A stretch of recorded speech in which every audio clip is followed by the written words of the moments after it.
ओम नमः शिवाय। भगवान शिव की महिमा अपरंपार है। शिव जी को भोले भंडारी भी कहा जाता है। भगवान शिव अपने सच्चे भक्तों के कष्टों को हर लेते हैं। भगवान शिव के ऐसे ही सच्चे भक्त की कहानी आज मैं आपके लिए लेकर आई हूँ। आज की कहानी बहुत ही रोचक है और भोलेनाथ की महिमा से परिपूर्ण है। इस कथा को सुनने मात्र से आपके मन में भोलेनाथ शिव शंकर के प्रति भक्ति भावना कई गुना अधिक बढ़ जाएगी। अगर आप ये कहानी सुन रहे हैं तो पूरा सुनिए। इस कथा को आधा अधूरा छोड़कर जाने की गलती मत करिएगा, क्योंकि इस पवित्र कथा को पूरा सुनने से मन चाहे फल की प्राप्ति होगी। इसीलिए पूरा सुने ताकि आप पर महादेव का आशीर्वाद प्राप्त हो।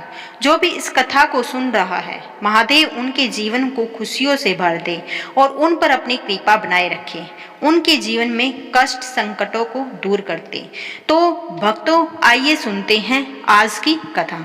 ये बात उस समय की है जब यातायात के साधन ज्यादा नहीं थे।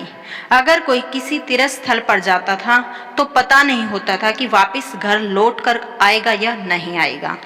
भगवान शिव का भक्त बहुत कठिनाइयों के बाद केदारनाथ धाम पहुंचा।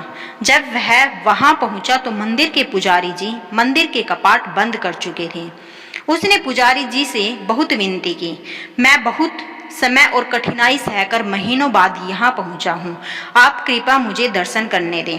पुजारी जी ने बहुत विनम्रता पूर्वक बोला, इस मंदिर का नियम है कि इसके कपाट 6 महीने खुलते हैं और 6 महीने बंद रहते हैं, मगर एक बार कपाट बंद हो गए तो 6 माह बाद ही खुलेंगे। अब आपको 6 मास बाद ही आना पड़ेगा।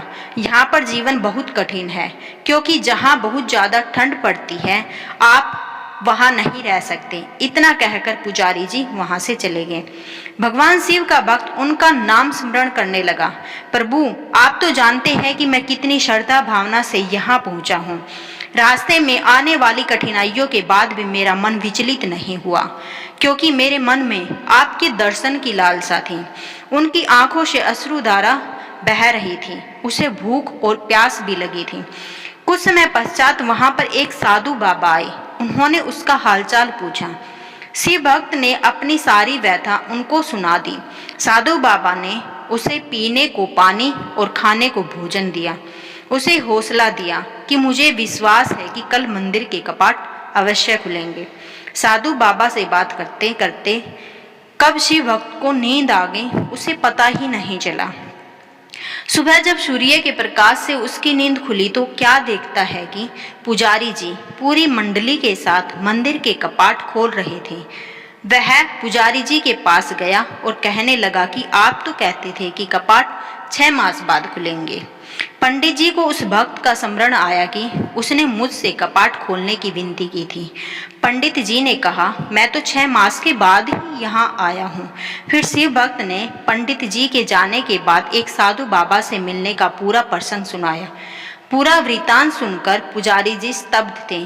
कोई 6 मास तक बिना किसी साधन के इस ठंड में कैसे जीवित रह सकता है। पुजारी जी उस भक्त के चरणों में गिर गए। वह कहने लगे कि कितने वर्ष बीत गए मंदिर में सेवा करते करते, लेकिन कभी प्रभु के दर्शन नहीं कर पाया। लेकिन तुम्हारी आस्था सच्ची थी।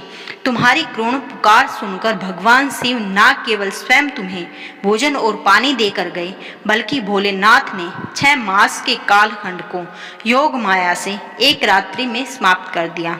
सच ही कहते हैं कि ईश्वर की भक्ति इतनी सच्ची आस्था से करो। अगर कष्ट तुम पर है, फिकर ईश्वर को, भक्त को कष्ट से कैसे उबारना है। ओम नमः शिवाय। तो भक्त जनों, आपको ये कहानी कैसी लगी कमेंट बॉक्स में ज़रूर बताइएगा। और हाँ, कमेंट बॉक्स में हर हर महादेव लिखना ना भूलें। अगर चैनल पर नए हैं तो सब्सक्राइब करना ना भूलें। और वीडियो देखने के लिए, अपना कीमती वक्त देने के लिए आप सभी का तहे दिल से धन्यवाद।